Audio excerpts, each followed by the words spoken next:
Lecture de la lettre de saint Paul apôtre aux Romains.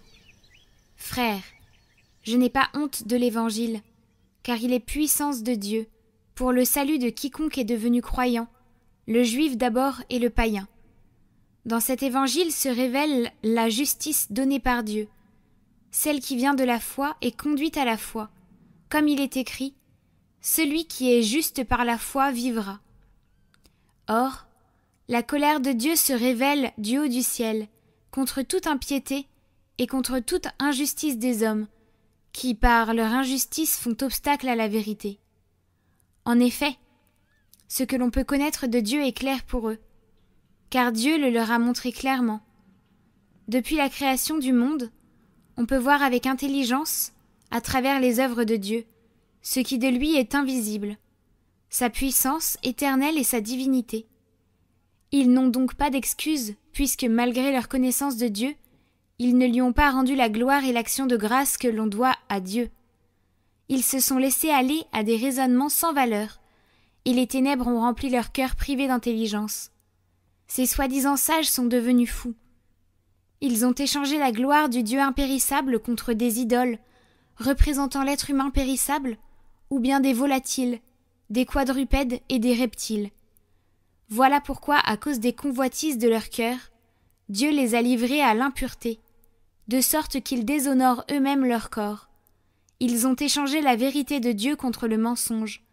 Ils ont vénéré la création et lui ont rendu un culte plutôt qu'à son Créateur, lui qui est béni éternellement. Amen.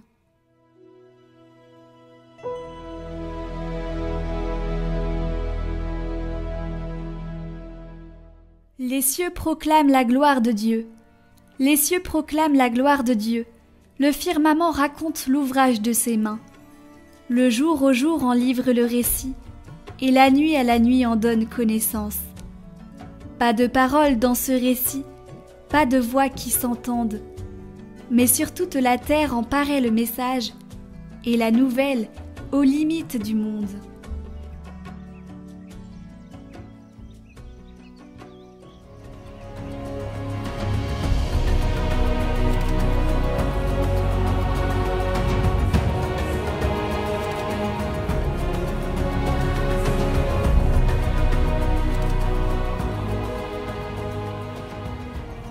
Évangile de Jésus-Christ selon saint Luc. En ce temps-là, pendant que Jésus parlait, un pharisien l'invita pour le repas du midi. Jésus entra chez lui et prit place. Le pharisien fut étonné en voyant qu'il n'avait pas fait d'abord les ablutions précédant le repas. Le Seigneur lui dit : « Bien sûr, vous les pharisiens, vous purifiez l'extérieur de la coupe et du plat, mais à l'intérieur de vous-même, vous êtes remplis de cupidité et de méchanceté.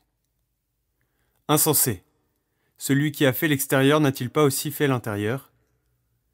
Donnez plutôt en aumône ce que vous avez, et alors tout sera pur pour vous. »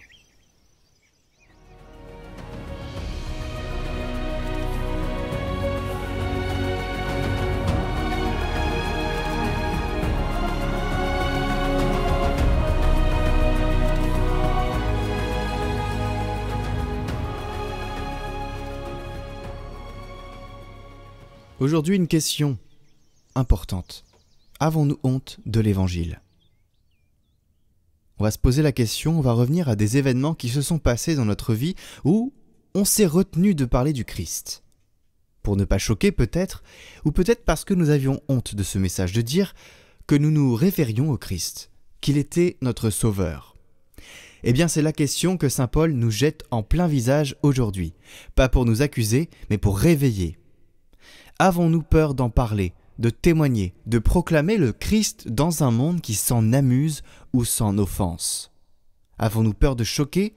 Avons-nous peur d'être vus comme un illuminé ?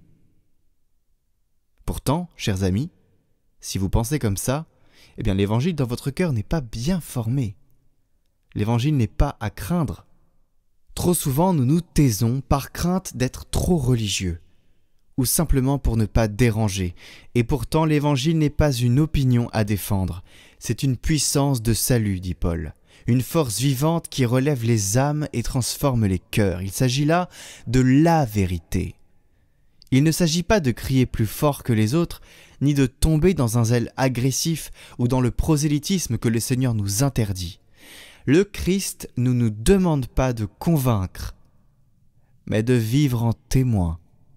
Ce n'est pas nous qui convertissons, c'est la grâce qui agit à travers une parole vraie, une bonté désintéressée, une foi qui ne tremble pas.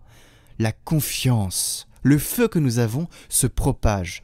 Être disciple, ce n'est pas imposer Dieu, c'est le laisser rayonner en nous, comme une lumière que rien ne peut éteindre, et c'est cela qui allume le cœur des autres. Mais Paul met aussi en garde. Le monde s'est détourné du Créateur pour adorer la création. Ils ont rendu un culte à la créature plutôt qu'à celui qui l'a faite. Cette phrase pourrait être écrite aujourd'hui. Nous vivons à une époque où l'homme se prosterne devant la nature, serre les arbres dans les bras et la met sur un piédestal en disant « voilà ». D'ailleurs, la nature devrait remplacer toute l'humanité et l'humanité est une anomalie. On oublie que premièrement, c'est Dieu qui l'a donné. L'écologie devient parfois une religion sans transcendance, où l'humain s'efface au profit du vivant, sans origine. La création n'est pas notre déesse. Elle est notre sœur, disait saint François, car elle reflète la beauté du Créateur. Et en l'aimant, nous devons remonter à la source, et non nous arrêter à la surface. Adorer la création sans Dieu, ou même la diviniser, c'est comme admirer un tableau sans reconnaître le peintre. C'est manquer la vérité profonde. Les cieux proclament la gloire de Dieu, chante le psaume. Mais encore faut-il lever les yeux pour la voir. Le monde ne nous sauve pas. C'est le Sauveur qui nous rend capables de l'aimer, qui nous sauve. Et Jésus, dans l'Évangile, vient donner le coup de grâce à l'hypocrisie. Attention, préparez-vous. Vous purifiez l'extérieur de la coupe, mais l'intérieur est plein de cupidité. Oh oui, ça se reflète partout dans notre vie. On veut paraître pur de l'extérieur, mais à l'intérieur, on sait. On sait la vérité, même si on s'aveugle quelquefois, on en revient. Ce reproche, il nous le fait encore aujourd'hui. Nous entretenons nos apparences spirituelles, nos rites, nos discours pieux. Mais nos cœurs restent encombrés. La vraie purification ne se fait pas à l'eau du dehors, mais au feu du dedans. Il faut pouvoir paraître nu devant tout le monde, pratiquement. Sainte Thérèse d'Avila le disait magnifiquement. Si j'avais compris qu'un si grand roi habite ce petit palais de mon âme, je ne l'aurais pas si souvent laissé seul. Oui, le Christ est dans notre cœur, il est à l'intérieur de notre temple intérieur. Et quand nous savons cela, eh bien nous avons le désir de nettoyer ce temple intérieur pour qu'un si grand roi, si pur, qui s'est sacrifié pour nous avec toute sa bonté et cet amour inconditionnel, ne vienne pas là où il y a la crasse. Dieu ne veut pas des mains impeccables et du cœur froid, attention. Il veut qu'on lui fasse de la place, qu'on vide ce palais intérieur de tout ce qui l'encombre. Tant que nous remplissons nos vies de bruit, d'orgueil, de possession, il n'y a pas de place pour lui. Oui, si nous plaçons Dieu au centre de tout dans notre vie, si nous lui laissons la place dans notre cœur, que nous soyons riches, pauvres, que nous aimions certaines choses ou pas, c'est ça le plus important. Tant que nous remplissons nos vies de bruit, d'orgueil et de possession, je le répète, il n'y a pas de place pour lui. Mais si nous lui ouvrons ce palais, si nous le laissons garnir et dégarnir à son gré, alors tout devient pur. Donnez plutôt en aumône ce que vous avez, dit Jésus. Autrement dit, libérez votre cœur. Donnez, aimez, et tout sera purifié. C'est une invitation, chers amis. Alors vidons nos cœurs aujourd'hui. Prenons ce qui nous prend le cœur actuellement, là. Soit qui nous agace, le bruit, soit le désir d'avoir le nouvel iPhone ou quelque chose comme ça. Eh bien, détricotons tout cela en le donnant à Dieu. Lui fera le reste. Laissons-lui la plus grande place en nos cœurs. Contemplons-le à l'intérieur de notre cœur. Ayons ce grand désir de lui, de le mettre en premier. Et surtout, en rappel de la première lecture, proclamons l'Évangile sans honte. Adorons le Créateur à travers sa création et laissons Dieu purifier ce palais intérieur où il veut habiter, car ce n'est pas le monde qu'il veut conquérir, c'est notre cœur. Et quand il y demeure, le monde entier change de visage. Vous n'écoutez pas cette vidéo parce qu'il y a eu des cœurs tièdes, il y a eu des cœurs chauds qui ont transmis la foi. Et cette chaîne de transmission vient jusqu'à vos oreilles aujourd'hui. Alors prions pour cette chaîne de la vérité qui s'établit dans l'humanité et qui continue de se déverser inlassablement et inconditionnellement par le Christ.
Découvrez les neuvaines du moment en description de cette vidéo. En ce moment, et pour préparer la fête de Sainte Marguerite Marie Alacoque, nous vous invitons à prier le chapelet du Sacré-Cœur.